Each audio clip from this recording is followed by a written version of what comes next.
Bom dia, tá começando mais um episódio da Lolere, seu podcast jurídico direto, prático e sem juridiquês. Eu sou o Victor. E eu sou a Gisele. Bom dia, pessoal. Segunda-feira, última semana de julho iniciando. Sem mais delongas, hoje no Giro Jurídico vamos falar da nova lei que autoriza mulheres maiores de 18 anos a comprar spray de pimenta para defesa pessoal e da decisão da Justiça do Rio que bloqueou contas ligadas ao Banco Master. Também vamos a São Paulo, onde um shopping firmou acordo após caso de racismo contra adolescente negro, e ao TST em uma decisão sobre justa causa, estabilidade acidentária e reintegração imediata. No destaque Lolerer, o STJ analisa a oferta de empréstimo consignado na casa de idosos e fixa um entendimento importante sobre assédio de consumo. E na análise de hoje nós vamos discutir a invisibilidade negra na magistratura brasileira. E Gi, só para avisar aqui o pessoal que tá perdido que já tá rolando o desafio do Gin Hats dos ouvintes do podcast. O desafio começa oficialmente amanhã, na terça-feira, que é para dar um tempinho do pessoal entrar no grupo, quem não tiver escutado o episódio de sexta-feira. Então não perde essa, eu e a Gi vamos estar lá. A Gi falou que vai ser a ganhadora, que ninguém vai conseguir alcançar ela, para você ficar mais pertinho da gente. E outra coisa, Vitor, a gente deixou aberto para ver se vai ter prêmio ou não. Então vamos ver até o final do mês o que a gente coloca lá de prêmio. Isso aí, então bora pro episódio de hoje. Peguem um café, coloquem um fone e vamos entender como essas decisões estão movimentando o direito no Brasil e no mundo.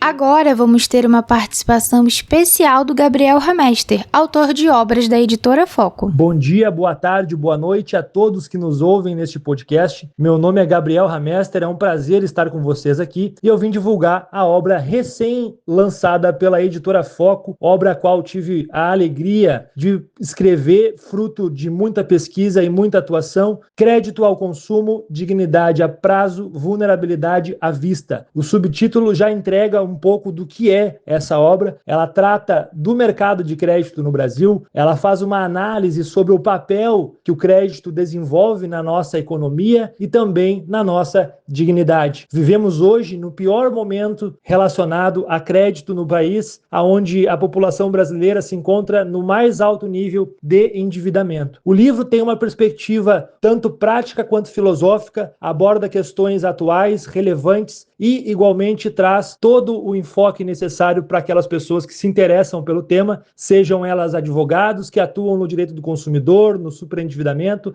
sejam também pesquisadores da área da sociologia, da filosofia. Eu tenho uma alegria imensa de ter publicado essa obra e principalmente por uma editora de tanta relevância que é a editora Foco, e eu aguardo vocês, podem seguir nas minhas redes sociais, vai ser um prazer falar com todos vocês. E lembrando que o ouvinte da Lolerer tem 20% de desconto com o cupom Lolerer, então não perde e confere aqui no link da descrição o site da editora Foco.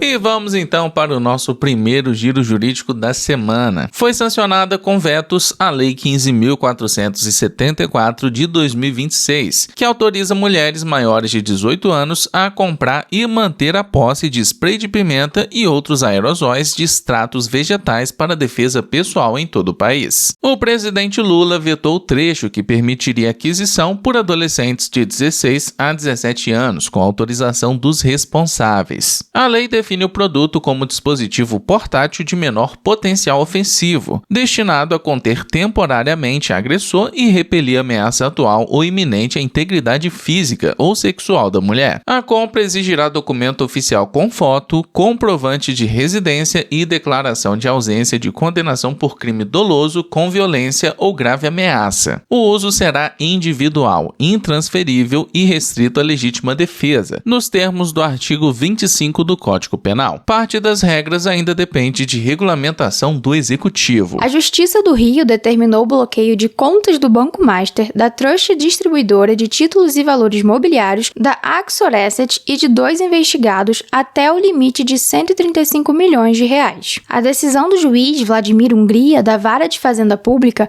atendeu a pedido do Estado do Rio de Janeiro e do Rio Previdência. Entre julho e agosto de 2025, o Fundo Previdenciário fez aporte de R$150 milhões no fundo Texas e FIA, cuja carteira estava quase totalmente exposta às ações da Ambipar. Após cerca de um ano, a desvalorização dos papéis gerou perda de quase R$15 milhões ao Rio Previdência. Na decisão, o magistrado apontou sofisticação dos atos supostamente fraudulentos e indícios de gestão temerária no aporte em um único ativo. A Justiça homologou acordo entre o Ministério Público de São Paulo e o Shopping Pátio Higienópolis, em ação civil pública ajuizada por episódio de racismo contra um adolescente negro dentro do empreendimento em abril de 2025. Pelo acordo, o shopping pagará R$1 milhão ao Fundo Municipal dos Direitos da Criança e do Adolescente, valor que deverá ser destinado a iniciativas de enfrentamento da discriminação racial e de proteção a crianças e adolescentes em situação de vulnerabilidade. O caso envolveu abordagem feita por uma funcionária terceirizada da segurança que perguntou se o adolescente e um amigo também negro estavam pedindo dinheiro a uma estudante branca. Além da indenização, o shopping assumiu obrigações por 3 anos, incluindo núcleo social para abordagem de crianças e adolescentes, treinamentos periódicos, cláusula antirracista em contratos, canal de denúncias e relatórios semestrais ao Ministério Público. A SDI 2 do TST confirmou decisão que afastou a reintegração imediata de um metalúrgico da Companhia Brasileira de Alumínio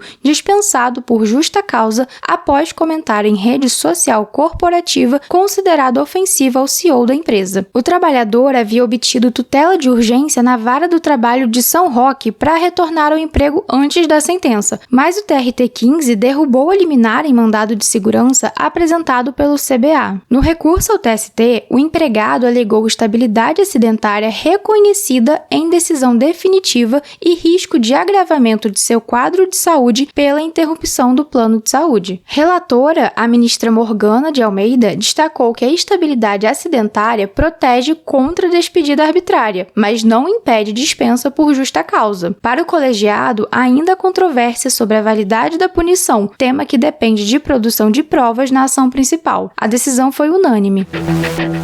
E vamos agora com o nosso destaque do dia. A terceira turma do STJ decidiu por maioria que visitas domiciliares de correspondentes bancários, aposentados e pensionistas do INSS para oferecer empréstimo consignado, quando não houver solicitação prévia do idoso, configuram assédio de consumo. Com esse entendimento, o colegiado manteve decisão que condenou instituições financeiras a não realizarem visitas às casas de idosos para oferecer consignado sem pedido do consumidor. O caso teve origem em ação civil pública proposta pelo Ministério Público do Maranhão após denúncias dessa prática no município de Timbiras. Um dos bancos envolvidos alegou que a proibição genérica de visitas domiciliares representaria restrição indevida à atividade comercial. Também sustentou que a responsabilidade pela autorização de descontos em benefícios previdenciários caberia ao INSS e que a instituição financeira não deveria responder por ilícitos de terceiros. Relatora, a ministra Nancy Andrighi, afirmou que o Código de Defesa do Consumidor veda o fornecimento de produto ou serviço sem solicitação prévia,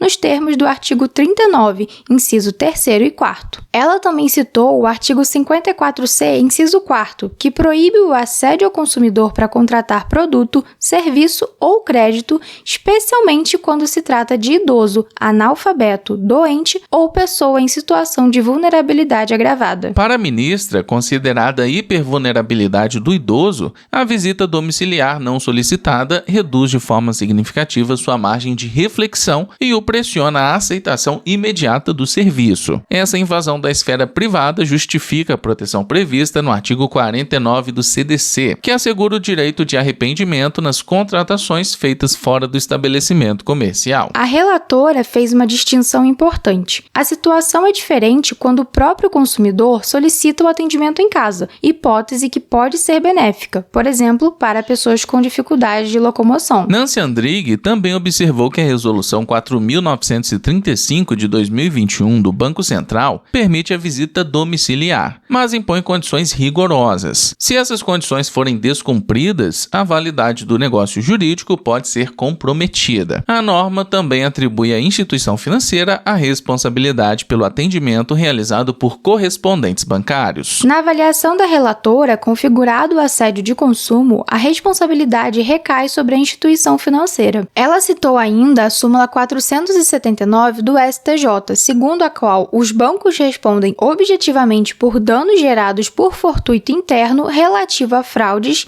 e delitos praticados por terceiros no âmbito de operações bancárias. O julgamento teve divergência. O ministro Moura Ribeiro votou pelo provimento do recurso dos bancos. Para ele, a proteção do CDC e do Estatuto do Idoso reforça deveres de lealdade e informação, mas não autoriza uma restrição genérica à captação domiciliar de propostas de empréstimo. O ministro também afirmou que a vulnerabilidade não pode ser tratada como incapacidade negocial presumida. Prevaleceu o voto da relatora, acompanhada pelos ministros Humberto Martins e Daniela Teixeira. O julgamento é apontado como o primeiro precedente do STJ sob hipótese de assédio de consumo em oferta domiciliar de empréstimo consignado a idosos. E a análise de hoje, que está disponível no portal da Law Letter, é assinada por Aloysio Boerck. Ele passa a integrar o time de colunistas da Law Letter e assina o texto em parceria com Paulo Everton Limax. O tema central é a subrepresentação de pessoas negras na magistratura brasileira e o quanto essa ausência ainda revela desigualdades estruturais dentro de um dos principais espaços de poder da República. A análise já parte de uma provocação direta, Gi. Em um país cuja maioria da população é negra, quantos rostos negros ocupam os espaços de decisão no judiciário? A resposta aparece nos dados do Conselho Nacional de Justiça. Em 2023, apenas 14,5% dos magistrados e magistradas brasileiras se autodeclaravam pessoas negras, considerando pretos e pardos. Quando o recorte observa apenas pessoas pretas, o número cai para 1,7% do total da magistratura nacional. Já a população branca ocupa 83,9% das vagas. Para os autores, esses números não são apenas estatísticas. Eles revelam um descompasso entre a sociedade brasileira e a composição de quem exerce a jurisdição. A magistratura continua sendo apresentada como um dos espaços mais seletivos da República, em contraste com a presença majoritária de pessoas negras nas ruas, nas escolas, nas universidades e na própria população brasileira. A análise também questiona a ideia de que o concurso público enxerga apenas o mérito. O ponto levantado não é negar a importância do mérito, mas mostrar que ele não nasce no vazio. Ele depende de oportunidades, acesso à educação, estabilidade econômica, referências e sensação de pertencimento. Quando se presume que todos chegam à disputa em igualdade de condições, desigualdades históricas podem ser mantidas sob aparência de neutralidade. Nesse contexto, os autores relacionam a baixa presença negra na magistratura ao racismo estrutural. Também mencionam conceitos como o epistemicídio, tratado por Sueli Carneiro, e o imperialismo cultural, desenvolvido por Iris Marion Young, para discutir como determinadas experiências, narrativas e formas de compreender o mundo deixam de ser reconhecidas como legítimas nos espaços institucionais. A pergunta central que atravessa o texto é simples: quem tem o direito de interpretar a sociedade em nome da sociedade? A análise não afirma que um juiz julga melhor ou pior por sua raça.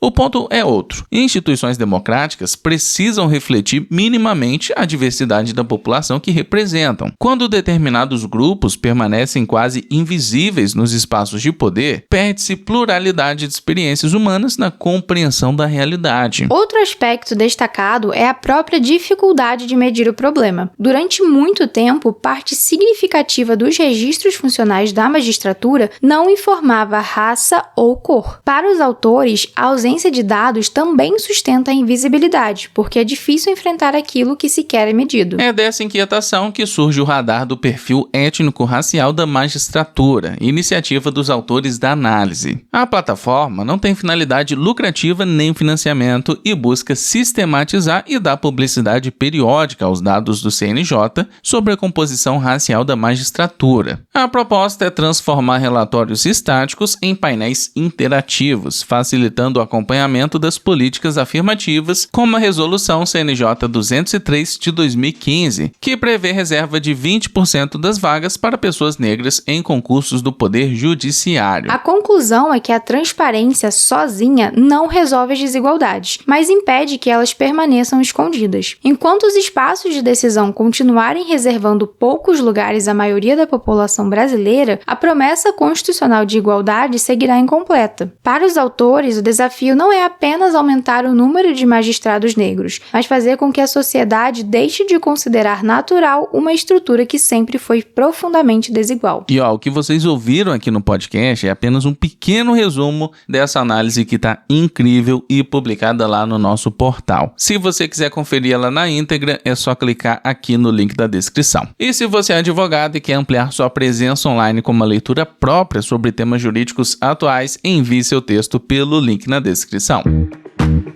Chegamos ao final de mais um episódio. Não esquece, pessoal, deixa aqui seu comentário, compartilha a gente nos stories, pode sempre marcar eu e o Vitor que a gente vai estar compartilhando e avalie a gente também com 5 estrelinhas. E como eu comentei no início, o nosso Jim Hats já está aberto. A Gisele e a Bela que já falaram que vão participar e fazer parte dessa comunidade. E eu aproveito aqui para ler o comentário da Bela, que falou o seguinte: sobre a IA no judiciário, já mencionei sobre isso aqui em alguns dos meus comentários, mas ela é uma ferramenta excelente para acelerar os processos em trâmite. Com toda certeza precisa ser reanalisado todo o processo por um especialista na área do direito, mas com certeza é um grande achado e um grande acréscimo ao judiciário quando bem aplicada. Muito obrigado, Bela, e eu quero agradecer também o Reinaldo, o Jorge, Emily, a Dali Viegas e o Diogo Lemos. Muito obrigado a todos que comentaram. E não esquece também de se inscrever na nossa newsletter, o link está aqui na descrição para você receber ainda mais notícias diretamente no seu e-mail de segunda a sábado. Por hoje é isso, e para começar a semana com chave de ouro, vamos para a frase do dia. Nós somos o que fazemos repetidamente. Excelência, portanto, não é um ato, mas sim um hábito.